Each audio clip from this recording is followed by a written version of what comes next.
எல்லா பறவைகளையும் நம்ம தீயில வச்சு கொளுத்திடலாமா? கொளுத்திடலாம். அதான் கரெக்டா இருக்கும். இதுங்களால நமக்கு எந்த பிரயோஜனமும் இல்ல. பேசாம தீயில வச்சு கொளுத்திடலாம். வீடியோக்காக இந்த வார்த்தைய சொல்றதுக்கே எனக்கு அவ்வளோ கஷ்டமா இருந்தது.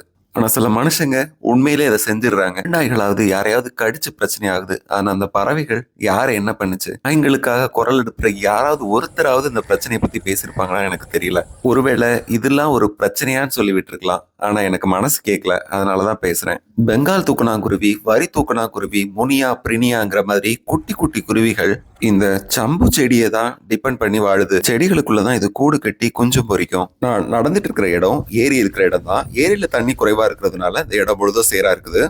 இதை சுத்தி பல ஏக்கர் கணக்குல சம்பு செடியும் நிறைய புல் வகைகளும் வளர்ந்துருக்கு. இந்த இடத்தோட சூழ்நிலை இந்த மண்ணுக்கான பறவைகள் மட்டும் இல்லாம வெளிநாட்டு பறவைகளுக்கான போலினமாவும் இருக்குது. இல்ல கருப்பா தெரியிற இடம் முழுதுமே தீ வச்சு எரிக்கப்பட்டிருக்குது. வீடியோல இடம் குறைவா தெரியுது. ஆனா சில ஏக்கர்கள் இருக்கும். இந்த சம்பு செடி எரிச்சதுக்கு அப்புறம் மழை வரும்போது கீழே இருந்து புது தளிர்கள் வரும்.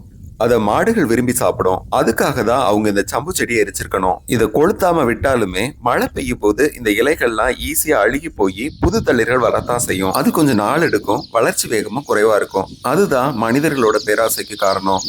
இத்தனை பறவைகளோட கூடுகள் குஞ்சுகளோட சேர்த்து கொளுத்தப்பட்டிருக்கோம்னு நீங்க கொஞ்சம் யோசிச்சு பாருங்க. அந்த நேரத்துல இந்த தாய் பறவைகளோட உணர்ச்சிகள் எந்த மாதிரி இருந்திருக்கும்? இது 1972ஆம் ஆண்டு வன உயிரிகள் பாதுகாப்பு சட்டம் செக்ஷன் 30 மற்றும் 51 படி 3ல இருந்து 7 ஆண்டுகள் வரை சிறை தண்டனைக்குரிய குற்றம். ஆனா உங்களுக்கு தெரிஞ்சு யாரையாவது இந்த மாதிரி அரெஸ்ட் பண்ணிருக்காங்களா? அட்லீஸ்ட் ஒரு எச்சரிக்கையாவது கொடுக்கணும்ல. இது மக்கள் தெரியாம செய்யற குற்றம் கிடையாது. தெரிஞ்சே பேராசையால செய்யற குற்றம் தான். படிச்ச இளைஞர்களாவது மக்கள் கிட்ட எடுத்து சொல்லி ஒரு விழிப்புணர்வை ஏற்படுத்துறாங்கன்னா அதுவும் இல்ல. அவங்களும் இதுக்கு உடந்தையா தான் இருக்காங்க.